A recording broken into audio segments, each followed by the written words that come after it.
Chapter 2.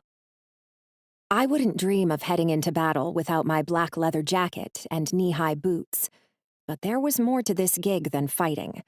So I showed up at the arena an hour later in a baby pink blouse, ruffled neckline drooping low enough to show off my nearly non-existent boobs. I tied up my hair in 2 above-the-ear pigtails and splashed enough smoky blue and silver eyeshadow on either side of my nose to accentuate the slant of my half-Japanese eyes. The effect wasn't me, but I'd do a lot to put food on the table for my sister. In this case, unfortunately, a lot wasn't quite enough. Did you hear about the hooker they found dead down by the river last week? New bar with 2-for-1 appetizers. Wouldn't bet against my if you paid me to. The news of the day swirled around me in a cloud of horrors, excitement, and, unfortunately, overwhelming appreciation for my prowess.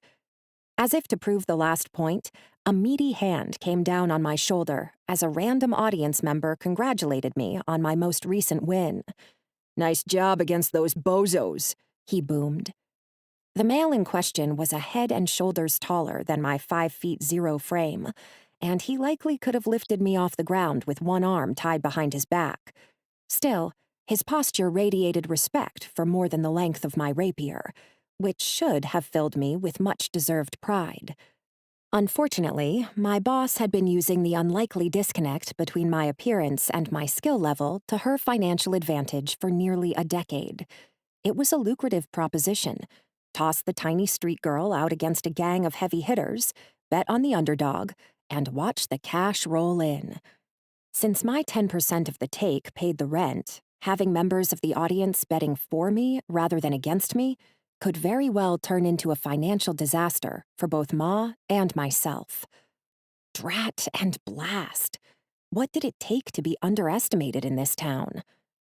Before I could decide which evasive action to take, though, I glanced toward the other side of the stadium, where my opponents usually held court.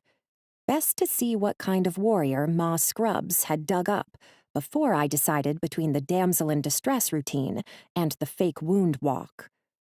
New fighters were always easy to pick out due to the contestants' banners slung across their chests, and I was ready for any number of them. After all, I'd faced down 5 opponents just last month, forgetting myself and knocking the quintet down like dominoes with a few short swipes of my sword. But during that ill-matched contest, I hadn't been forced to hide my abilities, had been facing humans only, without a single werewolf in sight. Now, as I eyed one tall male and one erect ruffed four-legger, I not only recognized the abilities of the shifters before me, I also knew immediately who they were. The man standing on 2 legs possessed uncannily familiar features, for all that I'd never set eyes on his face before, and no wonder when he smelled identical to the wolf panting by his side, both boasting the same deep musk that lingered on my tongue, despite every effort to wash their granite and ozone signature out of my brain. No, these opponents weren't strangers, or at least the wolf wasn't.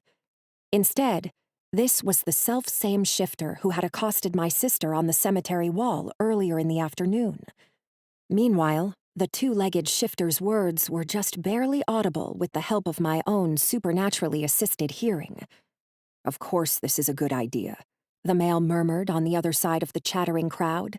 His voice was gritty with rebellion, which struck me as strange, since I could smell his dominance from 50 feet distant. "You know the evidence leads here." Evidence? Were these werewolves hunting something? Could they possibly be seeking me? Whether that conclusion was grounded in reality or in pure paranoia, I'd risk too much by fighting fellow shifters, unaware of my closely held secret. So I turned on my heel and stalked off in the opposite direction. It was time to hold a serious conversation with my boss. "You're late." Ma Scrubs glowered at me across a table littered with dollar bills and scraps of hastily scrawled wagers. To the uninitiated, the mess looked like, well, a mess. But my second shift supervisor memorized each offering, constantly recalculated the odds, and ensured the finances fell forever in her favor. Not so difficult when she had a fighter like me in her back pocket. Which tonight, she most definitely did not. "I'm not doing it, Ma," I responded, slamming the door of my employer's office to block out the crowd so I could transition from Disney princess into hardened warrior and feel like myself once again. Only after stuffing both arms into the leather jacket waiting for me on the back of the door, then buttoning the armor up to my chin, did my heart calm sufficiently for me to fall into the empty seat waiting on the other side of Ma's desk. "Cool it with the tantrums, girlie. And I'm not your mother, so don't call me Ma." As she spoke, the older woman's brows scrunched together into a glower that I was far too familiar with. Because no, Ma Scrubs wasn't my mother, but she'd let me play in her office dozens of times while my father fought, had offered me his vacated spot when I struggled to keep my tiny family afloat after being orphaned at age 18, and was the closest thing to a parental figure I had left. So I obeyed her command and elaborated as best I could, without mentioning supernatural elements that Ma Scrubs may or may not have picked up on by now. "I can't win against those two," I explained. "It's just not possible. Pick someone else for the first fight, then I'll go in for round 2. Ma Scrubs considered me from the far side of the desktop, her head barely visible above the cluttered surface. If I was small, she was wizened, face so wrinkled it was impossible to guess what the 70-year-old might have looked like when she was young. After a moment of consideration, she shrugged, pulling a battered notebook out of one pocket. "Go home, then," she told me. "I'll call the Raven sisters in to fight." "No!" The word burst from my lips before I could soften the rejection. "They're children. They'll be slaughtered." "Not against those two. Gunner and Ransom are Boy Scouts. First blood will be a nick on the cheek, won't even scar. And next week, ticket sales will skyrocket out of sight." So she was aware of the existence of werewolves.